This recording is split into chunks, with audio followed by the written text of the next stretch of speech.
Welcome to Inspire Campfire, a podcast where ordinary people tell their stories of extraordinary adventure. These are campfire stories meant to inspire the rest of us to light the fire within, get outside, follow our dreams, and return to tell our own stories. Ready? Let's strike the match.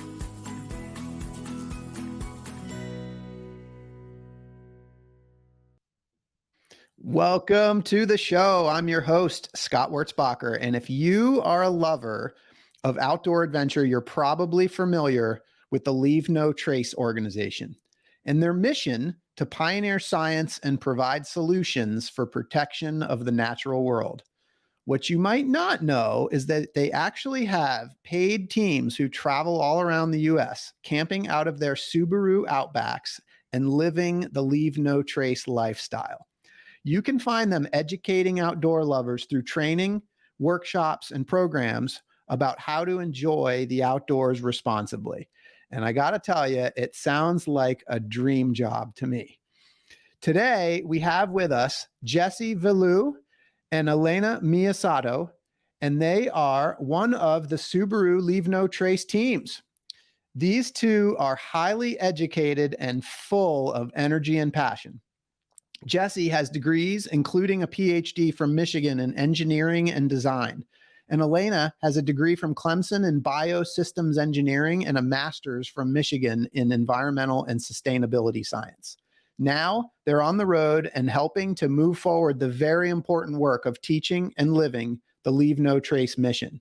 And they join us today to tell us all about Leave No Trace and their adventures in their Subaru. Jesse and Elena, welcome to the campfire. Thank you so much for having us. Yeah. Excited to be here. And thank you for that very wonderful introduction.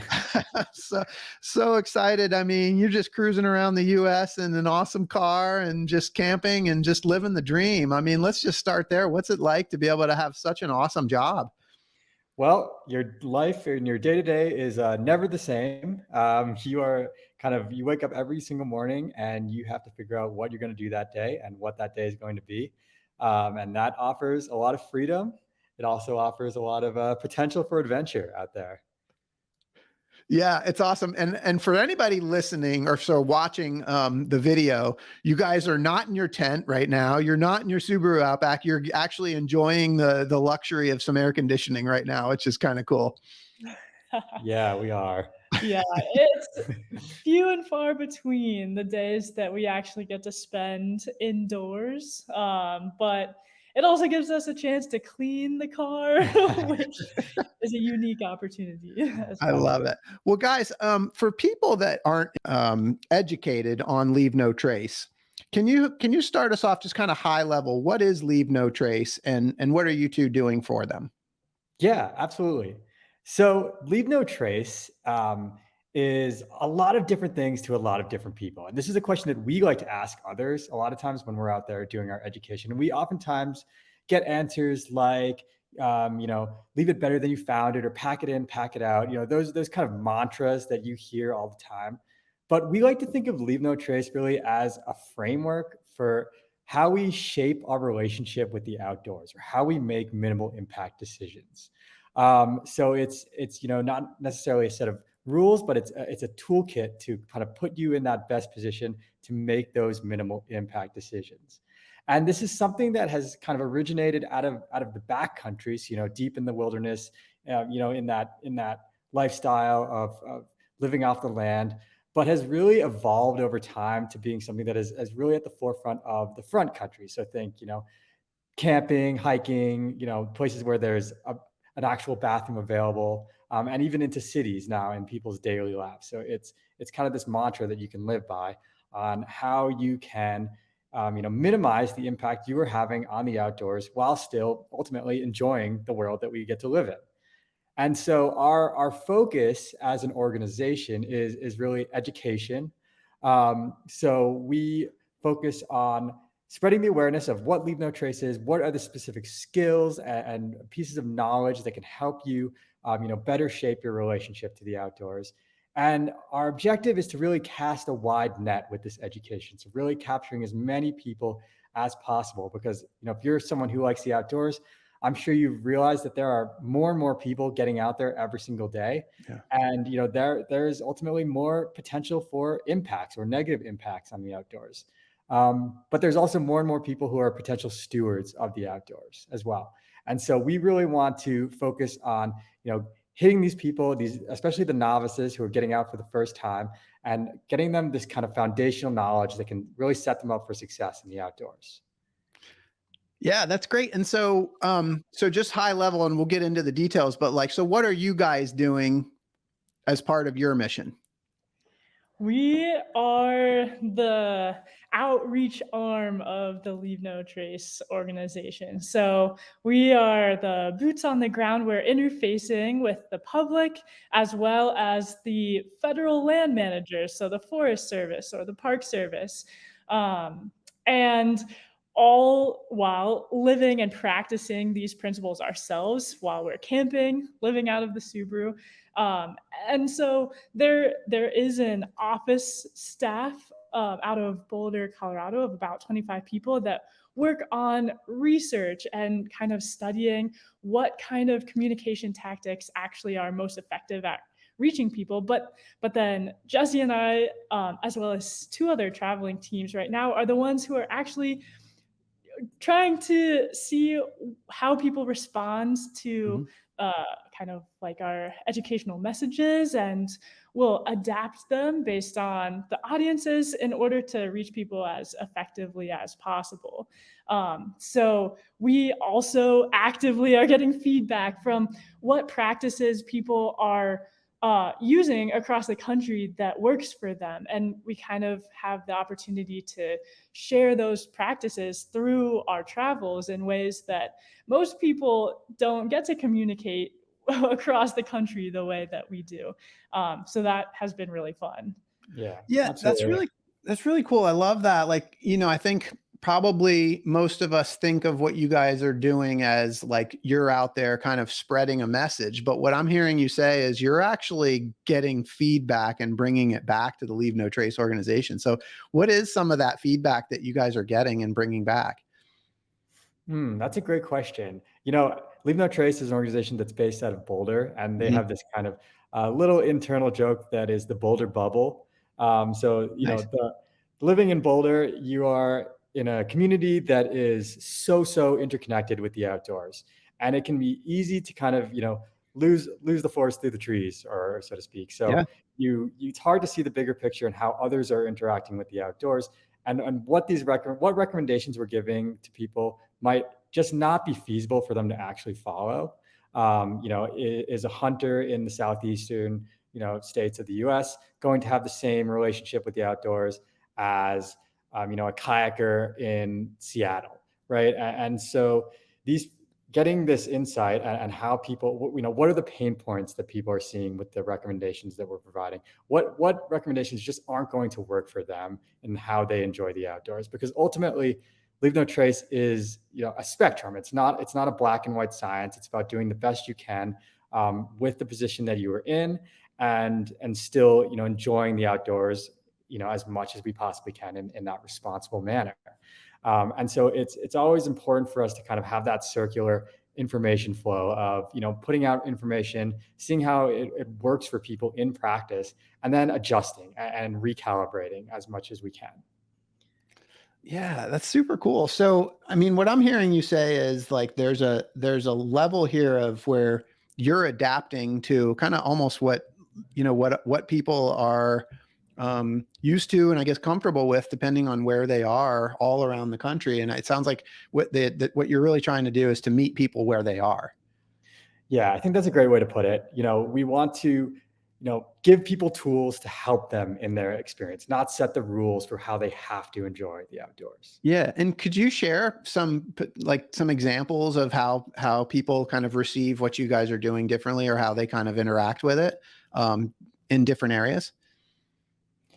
Yeah, we totally can. I think one of the biggest ones that sticks out to us is some of our experiences in inner city Detroit. Yeah, I think the way that we adapt our language and kind of communicate with people changes without us even noticing, because we're constantly trying to connect the natural world and human impacts in ways that are the most relevant, right, with the audience. And so, for example, we're working with the U.S. Forest Service on a urban connections program, and we're hosting trainings and youth programs and doing outreach in urban areas. And so we were in Detroit talking about why it's important to dispose of waste properly, or trash your trash. And one of the kids that we were talking with said something along the lines of, "Oh, litter doesn't bother me. I see it everywhere. It's whatever. Like, there's nothing I can do about it." Yeah. And so if you come from a place where there is typically no litter, then it kind of is striking to hear this. It's heartbreaking to hear that, but at the same time, it makes a lot of sense because that kid is resilient living in the city. And so we immediately realized that it doesn't do much good to go into the city and talk about how if you see trash left by somebody else, you could pick it up, or maybe trash affects animal behavior, because cities already have animals that have altered their behavior, and the trash is a much larger problem than what can be tackled by one person. So instead, we'll try and make connections to what urban locals care about and how to empower each other. And so we'll play games that demonstrate how collective action can make meaningful change. So how much easier it is when everyone is participating in trashing our trash, and what that kind of collective impact looks like. And we'll also connect it back to human health, right? So if plastic breaks down when it's left outside, we want to educate people on how it can collect in our waterways and enter our food systems.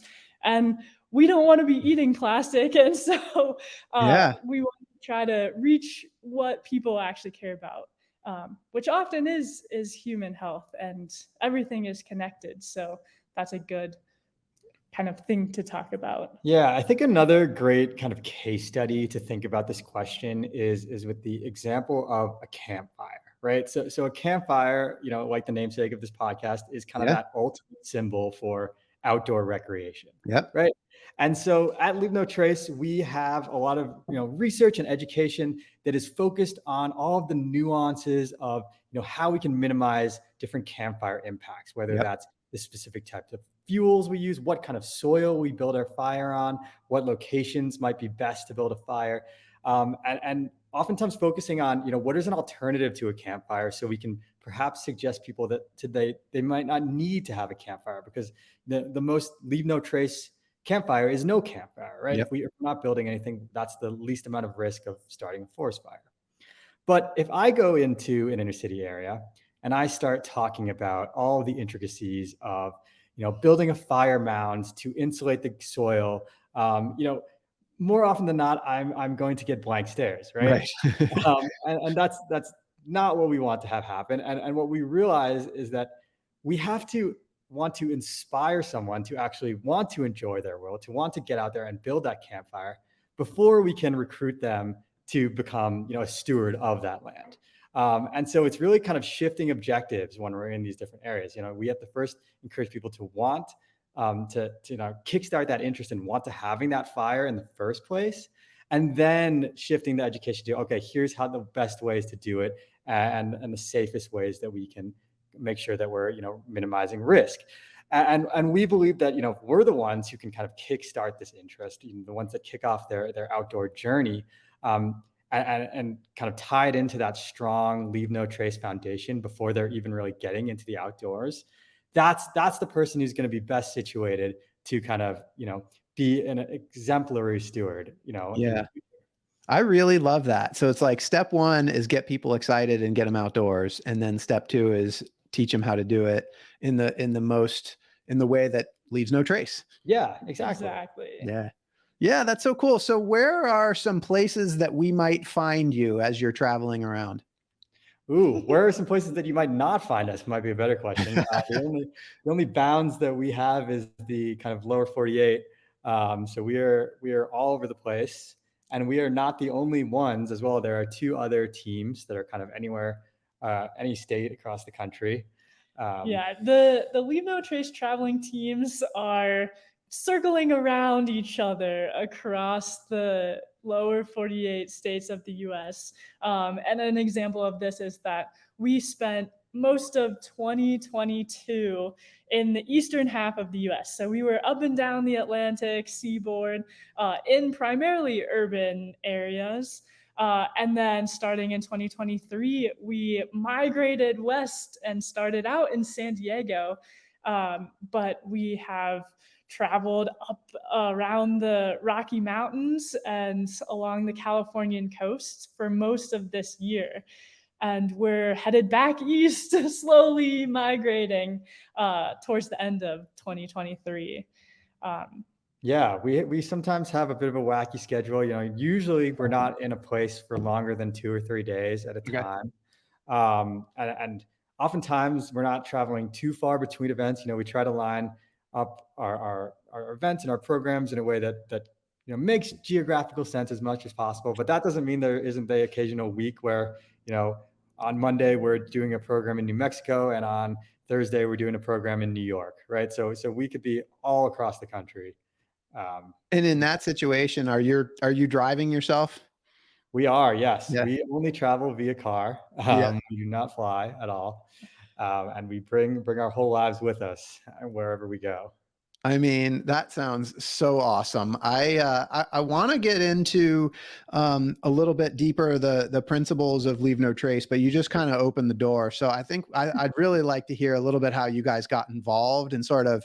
I mean, you got to have an adventure spirit. I mean, you guys are on a perpetual road trip, and it sounds amazing. So can you kind of share a little bit about your backgrounds and how this all came to be for you guys? Yeah, it's a lot of things kind of culminating at the right time. But I guess for me, I grew up loving hiking and exploring in the Smoky Mountains, particularly in Yeah. Tennessee. And then in high school, I got involved with the backpacking club, and that's how I was informally introduced to the concept of Leave No Trace. And from there, I was addicted to spending time outside. I learned how to sail, and I was teaching my friends how to backpack, and then went on to ski instruct and work at a camp leading outdoor trips. And so it was a hobby that turned into a passion that I really wanted to share with others. Yeah. Yeah, And I'm kind of the before we opposite. jump to you, Elena, I just want to so you use the word addicted. I became addicted. So it's kind of like catching the bug. Like what was that like for you and what was it that caused you to become addicted? Oh, at first, it was the sense of freedom. I remember so specifically in high school, I it was like journaling one time on a backpacking trip. I thought that it was so incredibly freeing to be able to carry everything that you needed Mm. just on your back and be able to access places that are inaccessible via car or plane or any of these modern transportation methods. And it seemed kind of primal, I guess, Yeah. but also just being able to look out at how vast the wilderness was. And this is in North Carolina, so there's a lot of cities and towns everywhere, Yeah. but the woods was just expansive, and the air smelled so nice. And you could hear the sounds of wildlife, and the list goes on of things that just were kind of like a calming and also exciting sense of being outside. Yeah, you're definitely speaking my language. Jesse, how about you? How did you get that spark? Yeah, I guess take Elena's story and then invert it completely to the opposite. I'm a city kid. I was born in Manhattan. I went to school out in the burbs in Westchester County. So I might have been a little more comfortable on a subway than in a car doing a road trip. Nice. But I think it was almost like that kind of attraction due to lack of exposure almost. Yeah. The outdoors and the West and the wilderness is kind of like this sexy foreign concept to me. It was really an alien world in many ways. So it was definitely something that was, drawing me in just from, it was so out there. And then once Elena and I met, that's when we began doing some real road trips. And that's when I kind of caught the bug from her. We were doing sometimes, 40-hour road trips in our, ridiculous cars at the time. I drive a Prius and she drove a Honda Fit. So we were never really well equipped for the terrain we were going into and getting caught out in blizzards and trapped in different areas. And that's when I was like, whoa, I actually kind of like this. Even the disastrous ones are fun for me. Yeah, that's awesome. So I love this. So born in Manhattan, raised in Westchester County, like, do you remember your first sort of natural, like, outdoor experiences? Ooh, that's a tough one. I would say, New York is renowned for, the city, but there is actually some fantastic, wilderness once you start heading north up there. And so we did have, access to some of these areas and heading up to, especially some of the ski hills, up in Hunter Mountain and those areas. That's when I kind of got the love for, the mountains. I used to drive up there every single day, oftentimes by myself. And just spend the weekend, skiing or snowboarding out there. Those were really formational experiences to, force myself to get out of those, real civilization areas and experience some of the outdoors. Yeah. Love that. I'm not a huge city kid like Jesse, but there is certainly something to be said for the parks in New York City and other urban areas are an awesome way to feel like you're out in nature while still being in the middle of Manhattan even. Totally. And you can recreate, like play sports with other people, but also you see people bird watching, and there are so many different plants. There's botanical gardens.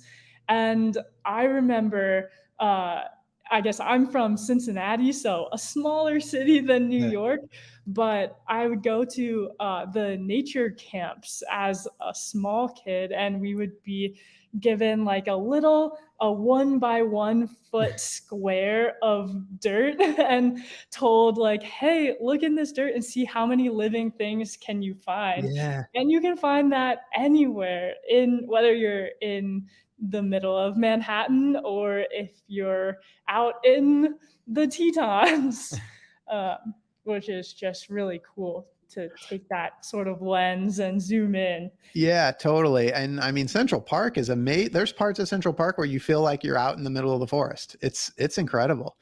So guys, you guys came together, you're doing these road trips, and then there's a pretty fun story of how you guys came to connect with Leave No Trace. I'd love to get into that. Yeah, absolutely. So, I guess like any job, we kind of stumbled onto it in a roundabout way. We were on a ski trip with some buddies out in Bend, Oregon, and this was in 2022. And as was common in that time, we had some exposure to COVID. So we were kind of quarantined for a surprise extra week out in Bend, and then kind of confined to our own little bubble, right? And so, like, I think many people had similar experiences of trying to get out and do new things when you're kind of forced into that situation from COVID. And so Elena had actually seen a social media post from a drag queen named Patty Gonia. Love it. Who is awesome, by the way. But she posted a posting for this Leave No Trace travel job that sounded, so out of left field for us. And we were like, hey, what the heck? The application process looks really fun. It's all kind of video based. You make a video about why you would be good for this job, why you want it. And we had a week of, doing nothing. So we were like, yeah, let's just make a video for fun. And we hiked up to the top, or we, went up to the very peak of Mount Bachelor, up where they have kind of those glacial areas, and filmed a really cool looking video that I think made us look maybe cooler than we actually were. And then kind of forgot about it. Yeah. So we sent that in. We, got over our COVID exposure and went back to our lives. We were still in school at the time. And, a couple months later, we get a email out of the blue saying, hey, like, we want to go forward with this. And that's when, the question of, okay, this is actually a real possibility came to us. And that's a whole other can of worms, because we were both not necessarily in the positions to actually take this job and finish school in time. Myself, I was still working on my PhD, and we kind of did a real crunch period and condensed the last few months of our school. Elena did finish her master's degree in time, and kind of for our spring start to get on the road. I did not actually finish my PhD in time. So I ended up finishing it over the next 6 months or so in a tent. So I wrote love that. out there. Yeah. But I did finish schooling. I did defend it, at the top of a mountain, which is a great story. And we made it happen. Once it became this actual reality, we kind of did what we had to. Okay, you got to share a little detail on that. You said you defended your PhD dissertation on the top of a mountain. Oh yeah. So, we never know where we're going to be. We try to plan ahead as much as we can, especially when we have, big events like this. And I actually, tried to take some time off just to make sure I could be in an area with Wi-Fi for this, because it had to be a remote defense. But, we were up in, kind of the mountains of upstate New York, and I had to drive all the way up there from Philadelphia the day before, and kind of run up there, get, establish some internet connection, and, then give the most, stressful presentation of your life. And then, kind of bounce back into being a fun, youth educator the next day, right? So you got to wear a lot of hats in this job, and you ought to be able to switch that mindset, at the top of a hat. So what I love about this is, like, this podcast is about inspiring people to follow the voice that calls them to adventure. I mean, and this is like, people come up with reasons why they can't. I mean, I've got to finish my PhD is a pretty good reason, but you still said yes, and you figured it out. Yeah, absolutely. And would I recommend this exact scenario to everyone? Maybe not. It does introduce a lot of stresses to your life.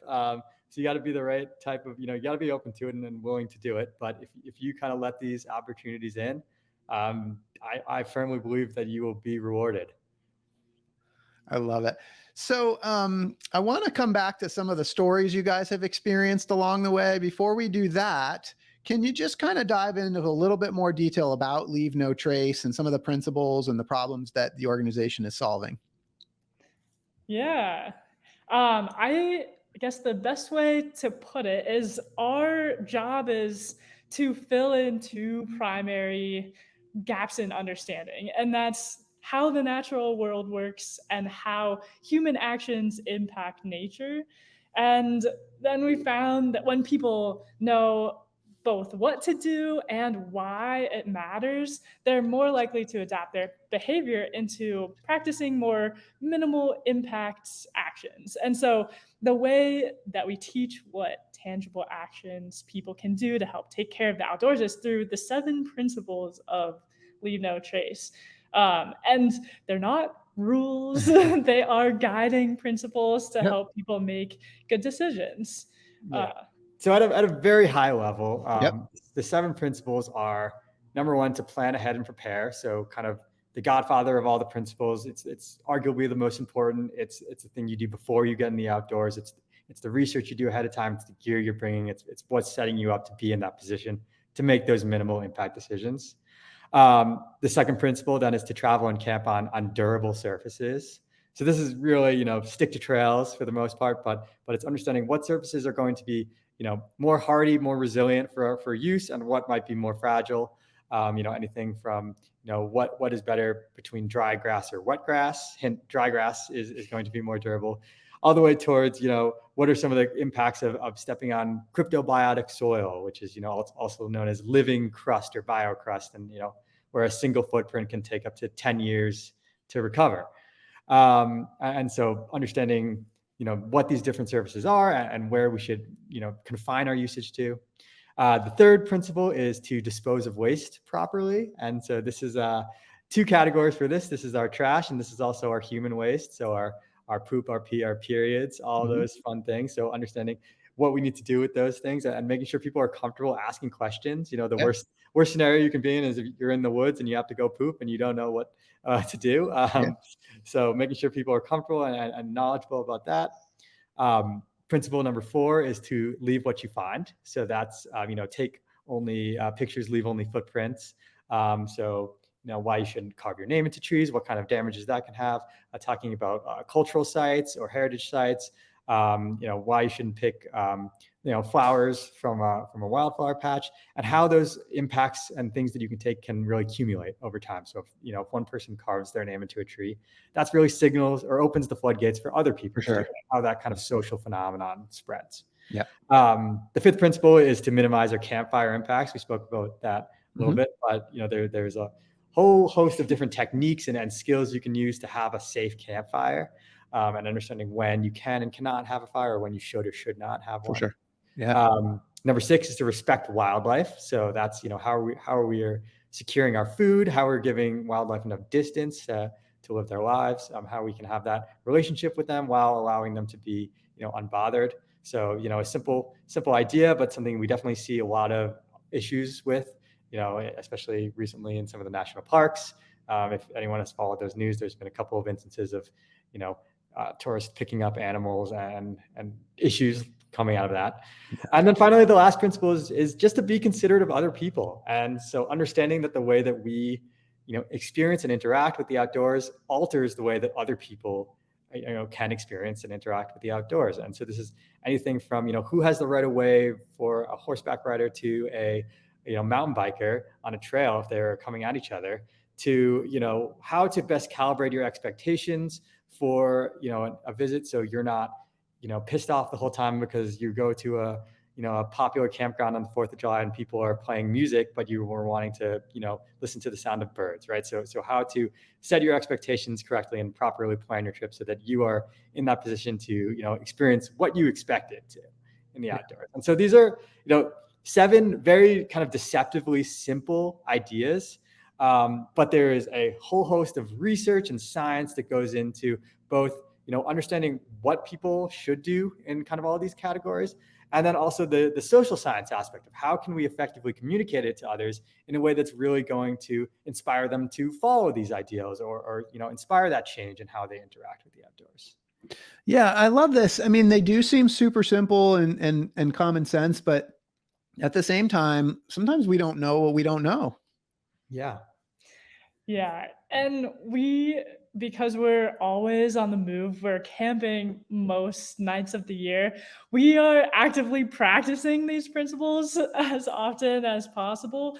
And we also gain an understanding of the nuances and what makes some of them more difficult to practice in certain scenarios. And so I think that it helps equip us to meet people where they're at, and then help build a better understanding of each of the principles from there. I think what you said of, we don't know what we don't know is exactly right. And one of the biggest challenges that we face as an organization, because, when we go out and do studies, we find that, if we ask someone, what is your level of skill at Leave No Trace? The large majority of people will say they are, an expert or a master at Leave No Trace. So in one national park, 60%, for instance, said they were, above average to an expert. But, in that same sample of people, we'll see, over half of them will say that it is very appropriate for them to leave their food scraps behind as a source for animals. So there's kind of this gap we're seeing here, right? People are thinking that they're very knowledgeable and very skilled at Leave No Trace, but they are also, failing at some very basic concepts within Leave No Trace. And so it's not only educating, providing this information to people who are seeking it out, but making people aware that they don't quite have the right information, or they might be misinformed in some scenarios as well. Yeah, I love that. And you guys are like, you guys are literally like the poster children out living the Leave No Trace principles. But you said these are principles. They're not like you must do this at all times. And I'm just curious, like if they're like, as you guys have lived these principles and practiced, are there things that have been difficult for you, or are there some that are easier to practice than others, or maybe just like things that have become surprising to you? Like areas where maybe you didn't know what you didn't know.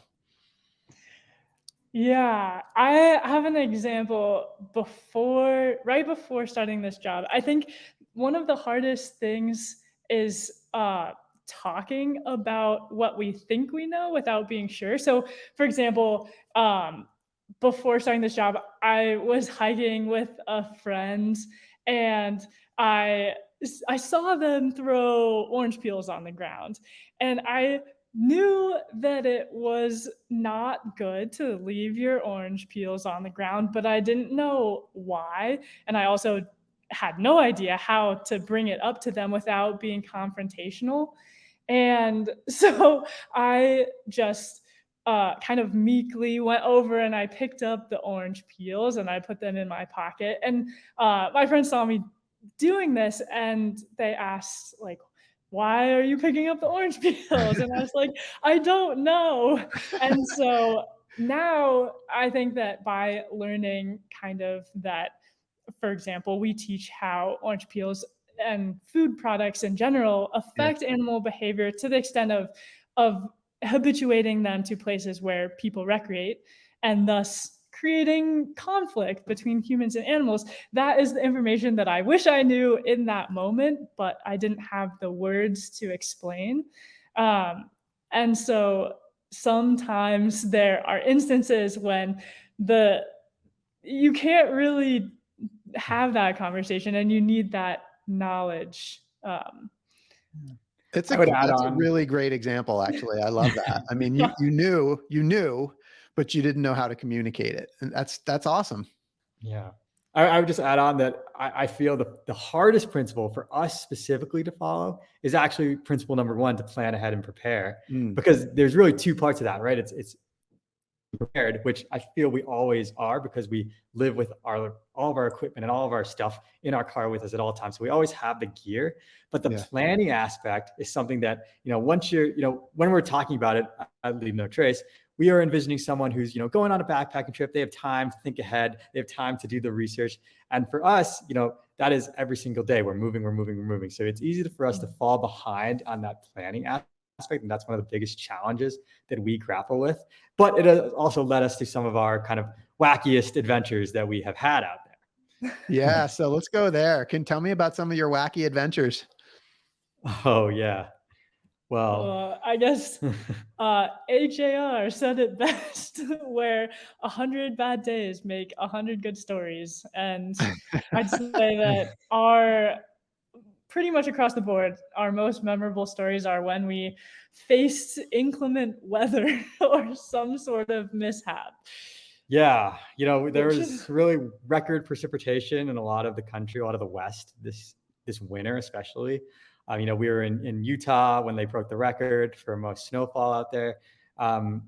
We were doing programs at Snowbird ski resort. And we were in an avalanche. So, we have an avalanche come down. Oh, wow. We have a little booth set up. We're talking to people, and all of a sudden, an inbound avalanche comes down, which is pretty rare for the area. And then, Cottonwood. If you've ever skied out in Utah, you're aware of Little Cottonwood Canyon and the issues they face with avalanches. But once an avalanche comes down, it's the only way in or out. So we're suddenly trapped in the ski resort for 8 hours, and so luckily we're kind of the most prepared in that situation because we have all our things with us, but we're trapped with, 200 of our closest colleagues at the ski resort out Yeah. there. But we've also been in, heavy rainstorms, especially with some of the atmospheric rivers that came into California this year. We did some camping out in Highway 1, off some pull-offs because a lot of the challenges with us planning ahead is sometimes inclement weather comes in and they will close campgrounds a lot of times because it's dangerous, right? Trees can come down. So we're thinking, well, we still have to camp. So we'll pull off in an open area, on the edge of the ocean where, maybe it's going to be less likely that a tree falls on us. But the same night we're sleeping in a rooftop tent on top of our car, completely exposed and just getting rocked by, heavy rains and winds to the point where, it's 3 a.m. We're both lying there like we've been Still awake. yeah, we've been in a tumble dryer for the last few hours. And I look over, I'm like, have you slept at all? And Elena says, no. So it's like, okay, we got to bail on this situation. So, but as soon as Elena gets out of the car, the whole tent starts blowing away and rips off its base. And suddenly we're out in the rain and the tent is flying away and we're diving on it into mud puddles and, trying to wrestle it back into our kind of like wrap for the tent. And if you've ever put a tent away, that tents don't want to go back in their containers in the best of times, but doing it at 3 a.m. in the middle of one of the heaviest storms Right. that you've ever experienced is a little bit different. So, that ended up with us, of a 15-minute period where, screaming at each other. I'm climbing on the roof of the car. I'm falling off the car. I'm blind. We can't see. We can't even hear each other. And then, ends with us, limping into the closest motel we could find and, waking up the poor concierge who comes out in his underwear and is groggy. And we're just standing there dripping on his floor at 4 a.m. at this point, and like, hey, we need a room right now. And like, Wow. so camping doesn't always work out. But at the same time, oftentimes it leads you to kind of seeing the kindness of other people. So, we've been also in California and, we get to the end of the road and there's, we know that we had that experience under our belt. So we're like, okay, a little bit worried about camping. So we're up there and Highway 1 is now closed because of mudslides. So we've lost our last kind of respite. So we're kind of hanging out at the beach and it's getting dark. And a family comes up to us or a couple comes up to us and says, hey, you guys camping here? And we're, say, well, we're thinking about it. Yeah. And they say, oh, well, you really shouldn't because there will be 12 feet of water by midnight up here. We're like, oh, that's very good to know. Like, thank you. And they say, oh, why don't you come back and stay with us?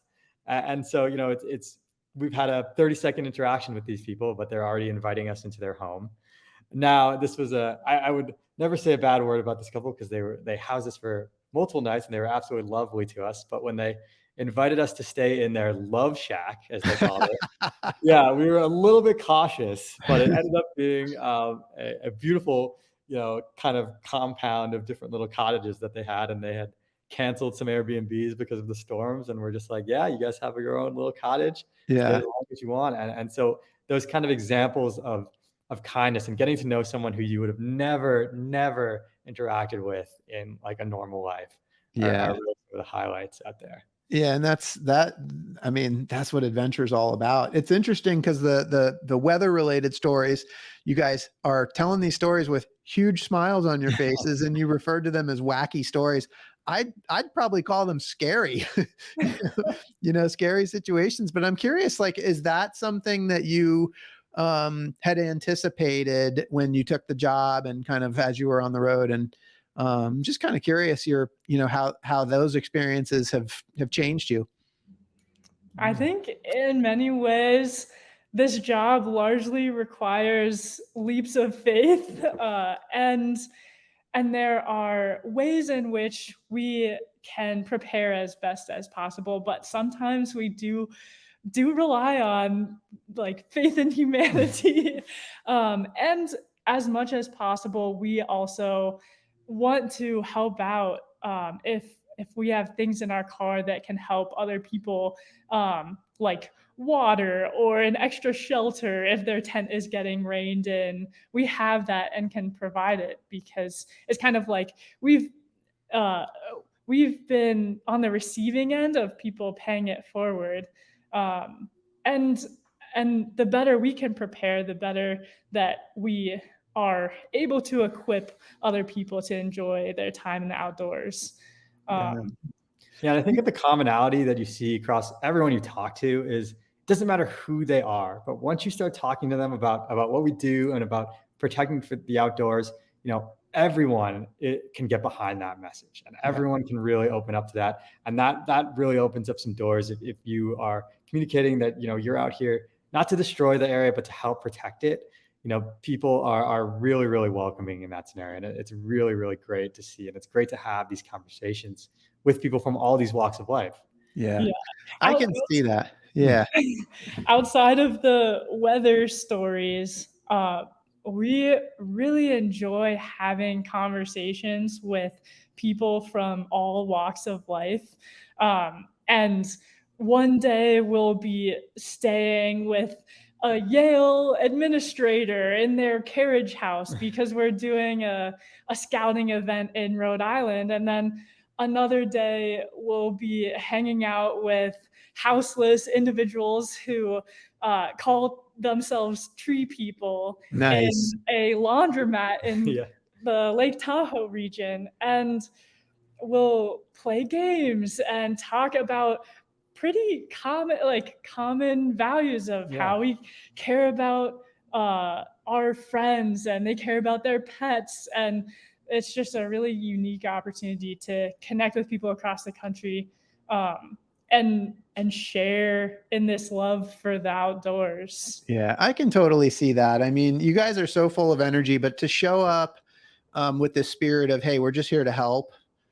I think people, it's just kind of an infectious thing, and people want to kind of return that same thing in kind. I'm curious, in the time that you guys have been at this, have you experienced any sort of transformations in others or even in yourselves?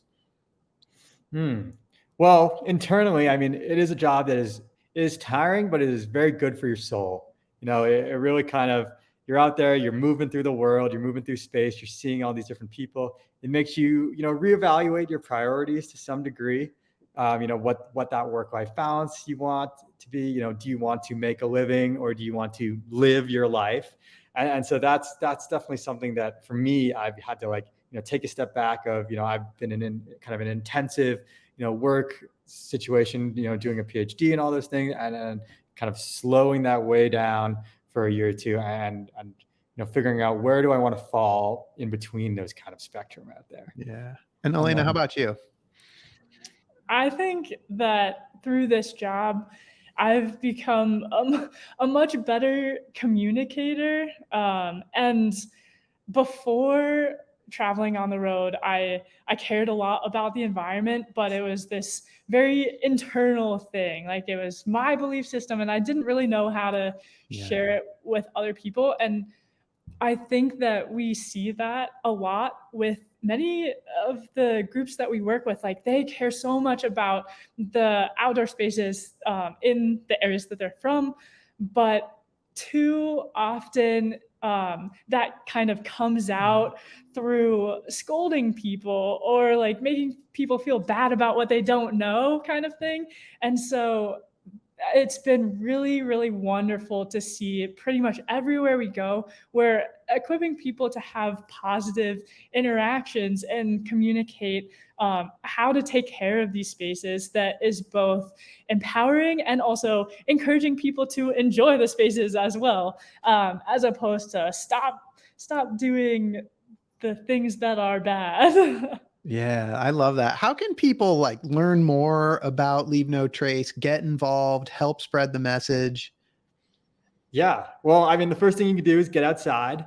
But if you want to do more than that, there are lots of different trainings that Leave No Trace offers, anything from a 2 or even a 5-day, intensive in the field, sometimes even overnight, crash course and everything you want to know about Leave No Trace, really make you that master, all the way down to, quick couple hour or less online courses that we offer on our website. And so we also have a new online course that's free, that's launching July 18th. So it might be out by the time of this podcast comes out. And This is free for people to take if they want to learn more at www.lnt.org. And so that would be a great first step for anyone to take. That's awesome. So that's an online class they can take through the website. Yep. It's part of our new training for all kind of mantra. That's amazing. I'll be taking that myself. That sounds Awesome. really cool. So guys, you've had this call to adventure and now you're living it. You're getting paid to travel the world. Like, this is so cool. Like, what advice do you have for people listening that are inspired by what you guys are doing and really want to be able to tap into their own gifts and skills? I think my advice is to learn more about our connection with nature in whatever ways are most interesting to you as an individual, because we're so interconnected, even though sometimes we are made to feel like we rule over nature, or that we've too vastly impacted it. So it's this distant idea. But every time we go outside, there's some evidence of plants and animals, and those creatures are fascinating and important. And so by learning what they do and how we relate to them and how they help us, it really helps us kind of start that conversation. And this really happens by spending more time outside. So the best thing you can do is get outside and then think about why you love it so much. And then the next step really is kind of teaching others what you've learned. And I think this job has been a great outlet to do that for us. But there's so many other ways to do that, whether it's conversations with friends or organizing a trip, like hiking trip or a backpacking trip. And then learning as you go and teaching as you go is just a great way to invite more and more people into these awesome spaces. I love it. Yeah. Well, And just don't count yourself out. If you heard my backstory, you would have never placed me in this role necessarily, but here I am. And I think, in life, in your job, on your road trip, just don't be afraid to take that detour, right? Don't be afraid to, go for something that might be, a left turn out of nowhere, because it can oftentimes lead to some of the best experiences that you have. I love it. Well, and so you guys are cruising around in your Subaru and you're spreading an incredible message that it's going to have a huge impact. It is having a huge impact. And I know you're having a ton of fun as you go, and Hollywood's going to pick up on you too at some point, and they're going to want to make a movie about you guys. And when they do, I want to know who's going to be the Hollywood actor and actress that's going to play you guys in your movie. Okay, well, let's see. If it's an action movie, I'm going to go for Vin Diesel. I think we have a lot of similarities. Right. Yeah. Okay. But if it's directed by Wes Anderson, then I'm going to go for Owen Wilson. Oh, okay. Yeah. All right. He's got a new movie out, I think, right now, actually. You go either way. Yeah. Yeah. Owen Wilson. Okay. I love it. All right, Elena, how about you?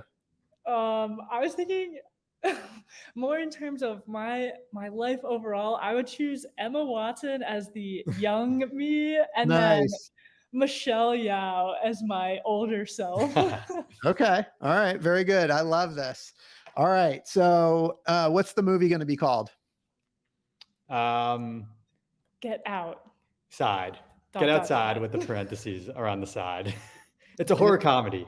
Yeah. It's a horror comedy.